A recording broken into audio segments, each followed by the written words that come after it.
Ați observat probabil de câțiva ani încoace că o parte din muzica multor trupe românești sună atât de bine încât ai crede că e din afară, ba chiar de multe ori nici nu-ți dai seama când asculți o piesă în engleză că e a unei trupe românești. Ei bine, azi în platoul Observatorului i-am invitat pe cei de la Funk White, care se pregătesc de lansarea unui nou clip cu un sound ce pare din afară. Ne spun mai multe Joe, Alex și Cuba, sunt invitații mei. Bună, ce faceți? Bună, bună. Bine v-am găsit.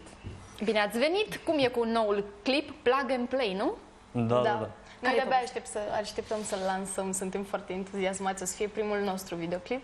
Primul? Da, și așteptăm, adică sperăm reacții pozitive. Aveți emoții? Că e primul. Normal. Cum a fost la filmări și care e povestea clipului? Povestea clipului este destul de clasică. Cântăm într-un club și toată lumea se distrează alături de noi. Și... Scuză-mă, ce mi-ai întrebat? Probabil așa cum se întâmplă la concertele voastre, nu? Într-un club, lumea se distrează alături de voi? N-am avut prea multe concerte până acum, dar o să ne distrăm. Mamă, sunteți noi așa pe piața de la noi, pentru că Cuba și Alex știu că voi în ultimii 3 ani ați lucrat mai mult în afară. Da, pe un stil mai electro-dubstep, nu prea am făcut muzică comercială. Și acum v-ați gândit să schimbați un pic Să așa? intrăm și prin România puțin. Dar cum a fost colaborarea din afară? Păi am făcut niște remixuri, noi ascultam Tech House înainte și am făcut niște remixuri pentru niște artiști din afară și le-au plăcut și am zis hai să facem mai bine tot. Aveți încredere în proiectul ăsta? De cât timp colaborați voi trei în formula asta? Din octombrie. Din octombrie? În octombrie au făcut eu o preselecție pentru o solistă și ne-am împrietenit. Că tu ai fost și la X Factor, nu? Da, cred că acolo m-au văzut, dacă nu mă înșel. Da. Pot să zic că băieții, Cuba, Alex. Da, acolo, eu sincer am văzut-o la un karaoke și... Că tot mă gândeam acum, 17 martie lansarea noului clip, nu e întâmplătoare pentru John, nu? Nu, în ziua aia am câștigat eu un Miss Karaoke anul trecut și a fost ales oarecum strategic. Deci acolo ai văzut-o? Da, bine, nu chiar în ziua aceea, am văzut-o pe net. Și frumoasă și talentată. Da. Și oricum, în urma preselecției, ea a avut vocea de aur, ca să spun așa, și am căzut de comun acord, am selectat-o. Care e povestea piesei Plug and Play? Despre ce e vorba? Păi... Eu n-am auzit-o.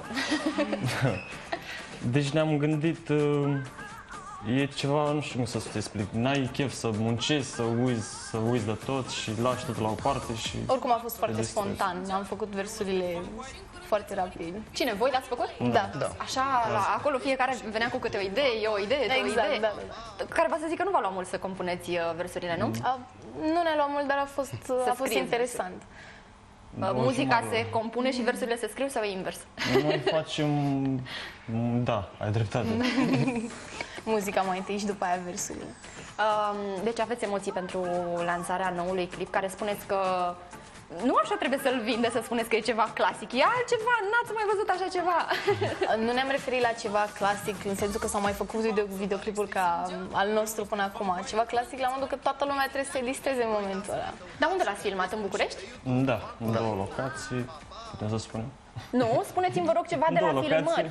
Peripeții. De fiecare dată când artiștii filmează un clip, au parte de peripeții, de cele mai multe ori, mulți dintre ei tremură de frig. Exact, și am avut parte de foarte mult frig.